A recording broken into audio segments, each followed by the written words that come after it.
আরে তুই শোন না, ভূতটা তোর সামনে আসলো, এসে মাথাটা ঝুঁকিয়ে দিল। ভূতটার চোখ নেই, শুধু বড় বড় দুটো গর্ত। দাদা আর বলিস না, আমার খুব ভয় করছে। শোন না, ভূতটার এত বড় চুল, তোর মতন উস্কো খুস্কো, পুরো ঝুলছে। তোর সামনে আসলো, তোর দিকে তাকিয়ে আছে, তারপর মুখটা এমন হাঁ করলো যাতে তোকে পুরো নিগলে নিতে পারে। অরিত্র, অমৃতাকে ভয় দেখানো বন্ধ করবি? ও এত ছোট, তোর থেকে তাকে এইভাবে ভয় দেখাতে খারাপ লাগে না? ছোট তো কি হয়েছে, ভয় পাবে ও? চুপ করো, একদম গিয়ে শুয়ে পড়ো। দেখ, দাদার উপর রাগ করো না অমৃতা। দাদা সব সময় আমাকে ভয় দেখায়, কেন বলো তো এভাবে? আমার একদম ভালো লাগে না। তুমি যদি এইভাবে ভয় পেয়ে পেয়ে সারা জীবন চলতে থাকো, কেউ না কেউ তোমাকে ভয় দেখাবেই।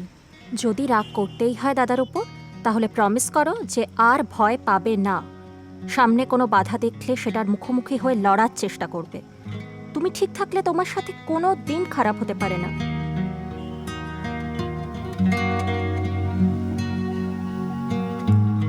সেদিন মায়ের কথাটা মনে খুব বড়ভাবে গেঁথে গেছিল, কিন্তু নিজের জীবনে তাকিয়ে দেখলে কখনো কখনো মনে হয় নিজে ভালো থাকলেই কি সত্যি তার সাথে ভালো হয়? তাহলে আমার সাথে সবকিছু এত খারাপ কেন হলো?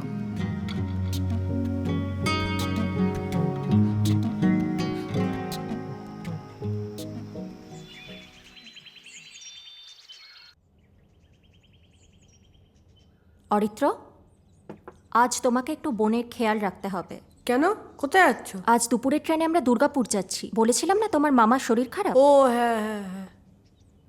শকুনি মামা? অমৃতা। শিখর মামা।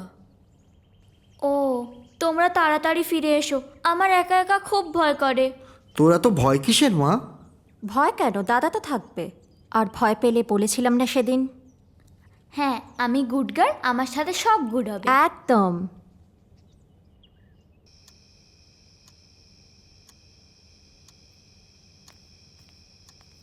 কিরে এত পড়ছিস, ঘাড়ে তো ভূত চাপবে।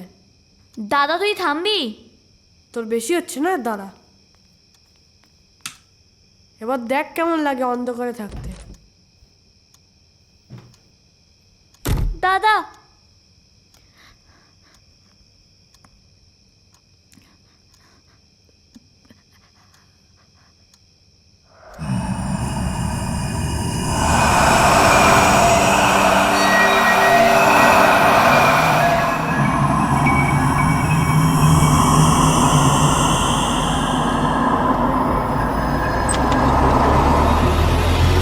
ললিতা, এক্ষুনি থানা থেকে ফোন এসছে। বাবা মা যে ট্রেনে ছিল সেটা অ্যাক্সিডেন্ট করেছে।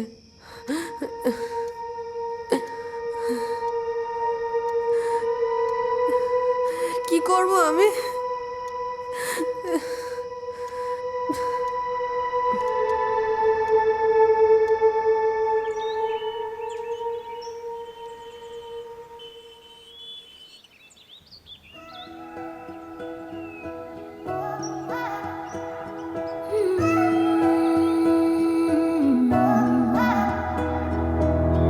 এক ফালি সকাল এনে দিতে পারি,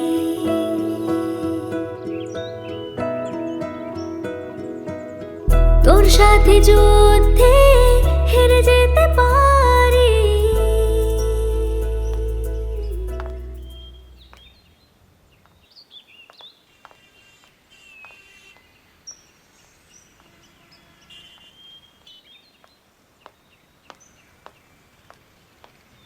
কি রে, তোর কি আজ তাড়াতাড়ি ডিউটি আছে নাকি? হ্যাঁ, আজকে একটু আর্লি যেতে হবে। তা অফিসেরই কাজ তো, নাকি তোর ওই বসের সাথে কোনো কাজ আছে? মানে? দেখ, মানেটা তুই ভালো করেই জানিস তাই না? তোদের অফিসের ওই ওই প্রদ্যুৎ নাকে এই তোর সঙ্গে তোর বসের সম্পর্কের কথাটা না সবাই জেনে গেছে।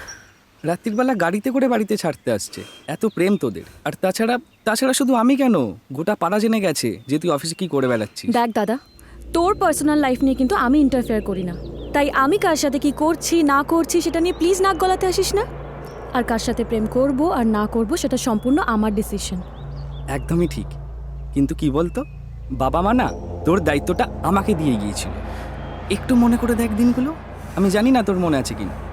আর তাছাড়া তোর তো যথেষ্ট বয়স হয়েছে, তুই এবার বিয়েটা করে নে না। বিয়েটা করে নিয়ে তুই যেখানে ইচ্ছা যা যা খুশি কর, কেউ তোকে কিচ্ছু বলতে আসবে না, আর আমি একটু শান্তি পাই। এই দাদা, তোকে আমি কি অশান্তি দিচ্ছি রে? সারাদিন আমি কি করছি না করছি সেটা না ভেবে কোনো একটা কাজ জোটা না। কতদিন এভাবে বাবা মার পয়সায় বসে বসে খাবি? কি করব, কোনো অপশান নেই। আর কেউ যদি আমাকে ওই ওই চাকরি না দেয় তো আমি কি করব? আমার তো তোর মতো আর ওই বসের সাথে গাড়িতে শুয়ে বসে কাজ বার করার অপশানটা নেই, তাই না? তার মানে তুই কি বলতে চাইছিস, যে আমি কম্প্রোমাইজ করে কাজটা জুটিয়েছি?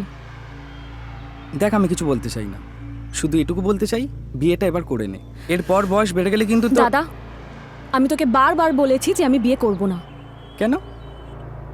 গাড়িতে করে একসঙ্গে ঘুরে বেড়াতে পারিস, আর বিয়ে করতে প্রবলেমটা কোথায় তোর? সেটার জবাব আমি তোকে দিতে বাধ্য নই।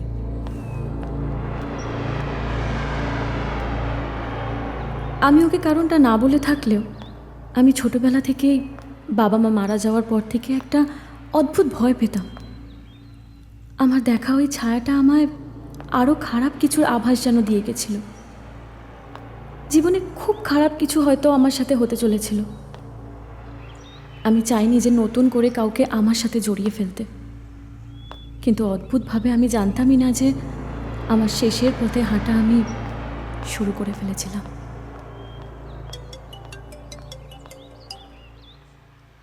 হ্যাঁ বলো। Hello, good morning sweetheart. Pradyut please তুমি সকাল সকাল স্টার্ট করো না, আমি অফিস যাচ্ছি এখন। কি ব্যাপার, সকালবেলায় মুড খারাপ? তোমার দাদা আবার কিছু বললো নাকি আমাকে নিয়ে?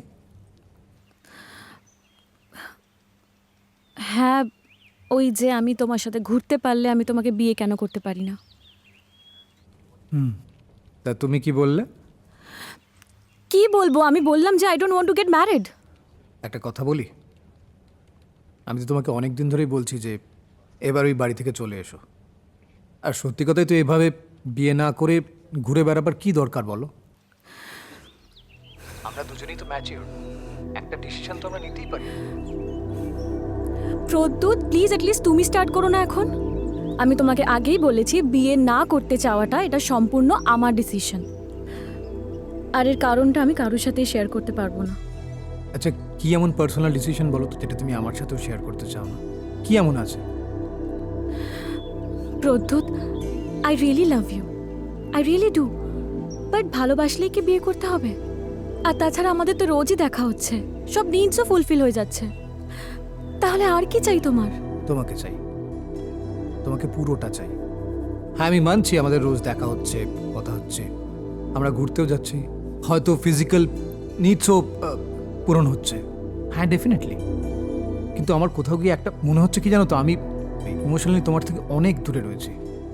তুমি কোথাও একটা বাউন্ডারি করে রেখেছো, আর আমি সেটা ক্রস করতে পারছি না। আর বিয়ে করলে বুঝি সেটা ক্রস হয়ে যাবে? হয়তো হবে না, কিন্তু তাহলেও আমার মনে হয় যে বিয়ে করলে হয়তো ইমোশনালি তোমার অনেক কাছে আসতে পারবো। তোমার ফিজিক্যালি মেন্টালি সবটা চাই, কিন্তু প্রদ্যুৎ আমার পক্ষে সম্পূর্ণটা দেওয়া এই মুহূর্তে পসিবল নয়। তুমি তুমি প্লিজ আমাকে আর জোর করো না প্রদ্যুৎ। আমার তোমাকে বারবার এভাবে হার্ট করতে একদম ভাল লাগে না। হ্যালো প্রদ্যুৎ। প্রদ্যুৎ, আচ্ছা আচ্ছা প্লিজ প্রদ্যুৎ তুমি বলো তোমার কি চাই, তোমার জন্য কি করতে হবে? অ্যাকসেপ্ট বিয়ে। হ্যাঁ ঠিক আছে, তোমাকে আজকের অফিসে আসতে হবে না, আমি তোমাকে পিক আপ করে নিচ্ছি। তুমি চলো, তুমি আমার বাড়িতে এসো। কেন, বাড়ি খালি নাকি? ঠিক তার উল্টোটা, বাড়িতে সকলে আছে। তুমি বাড়িতে এসো, আমি তোমার সাথে মা এবং বোনেদের আলাপ করিয়ে দেবো। প্রদ্যুৎ তুমি খুব ভালো করেই জানো যে আমার ফ্যামিলি গ্যাদারিং একদম পছন্দ নয়। তুমি কিন্তু প্রমিস করেছো, এক্ষুনি প্রমিস করেছো। Don't break your promise. আচ্ছা ঠিক আছে। ওকে, তুমি কলেজ মোড়ে ওয়েট করো, আমি তোমায় পিক আপ করে নিচ্ছি। ওকে, বাই। বাই।